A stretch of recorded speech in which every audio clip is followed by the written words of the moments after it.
Morning, I read a story in the New York Times about Harold Coe and how I have just taken this poor man out of context, how I've been smearing him.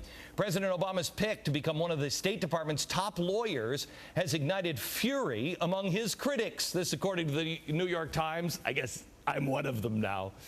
His legal views are a threat to American democracy, I believe. Jay Sekulow is here. He's the chief counsel for the American Center for Law and Justice. You know what, Jay, I want to be really, really clear here, and I want to make sure we get all the facts exactly right, because the New York Times is an apologist for this guy, and they say, oh, that Glenn Beck is, oh, well, he's just crazy. Quote, this is just an attempt to whip up hysteria. So tell me a little bit, in this man's own words, tell me who he is.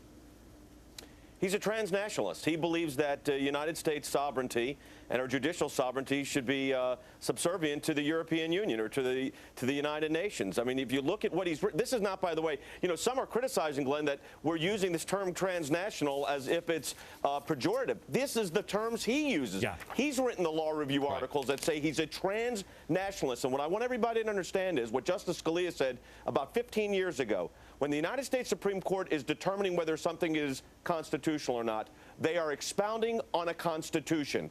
Europe does not have a constitution, so applying European standards to the United States Constitution basically takes our United States Constitution and makes it a local law, only to be superseded by the European Union. And I litigate cases in Europe. Okay, so look, here's the thing. So people understand what transnationalism is. And again, it's not a dirty word, and this is how he describes himself. Absolutely. What it means is, and correct me if I'm wrong, it is a evolutionary law. We no longer open up a textbook, go to any college and study the law. You're not going to see the quotes from the founding fathers or anything from the Constitutional Convention. You're going to see case law. This started in the 1920s, if I'm not mistaken. And what happened is they started saying, wait a minute, evolution, if evolution is real, well, then people evolve. So must our understanding of things, and so must the law. So now they just look to the future and kind of sum, and we continue to move forward. Now it's moving into other nations. Correct or not? It's even more, yes, it is correct, but it's even more than that. And you mentioned the Darwinian aspect of this. It does have a Darwinian base in that over time, universal norms come into existence, and even where you have a national sovereignty, a United States Constitution, that document no longer becomes the charter document upon which the government in the United States is to operate. And we have to meet these systems from foreign countries and apply that to the United States. And here's the real danger of this, and this is the danger. Now, here's the danger. Dean Coe's a smart guy. Don't listen. No one should not question he's an intelligent guy. But what he is proposing is to take the State Department. He's not going to be a senior lawyer at the State Department. He is going to be the lawyer at the State Department, the chief counsel.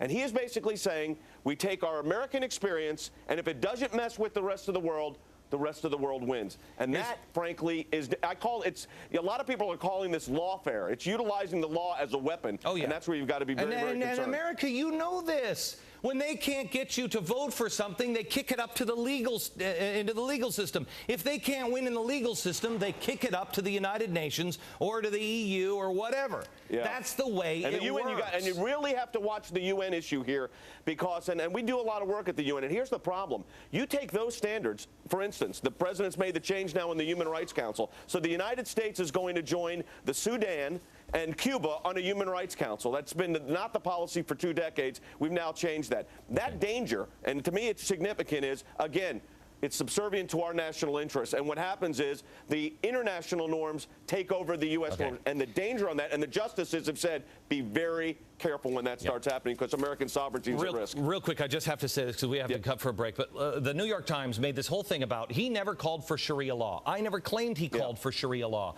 What he was talking about, again, is transnationalism, that if this is something that is starting to grow around the world, well, then the world is moving that direction, and we move as well. That is what transnationalism means. Oh, right or wrong? They're doing that absolutely. They're doing that in the United Kingdom right now. They're applying Sharia courts. So it's absolutely that standard. But and there you talk about the American people should understand what that means long term for Americans' domestic interests. Thank you very much. I appreciate it. Listen to me, America. I have never ever felt this way before, ever. And I started to feel it in the last couple of years, and now it is so strong. I'm telling you, you are being lied to. You are being lied to. If the people at the New York Times don't know what transnationalism is, well, then maybe they should be fired or just wait until their paper closes, which is probably going to happen soon. Or they're lying to you.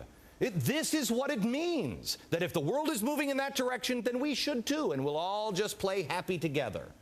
It's dishonest what's going on. Now, the Pay for Performance Act gives Tim Geithner even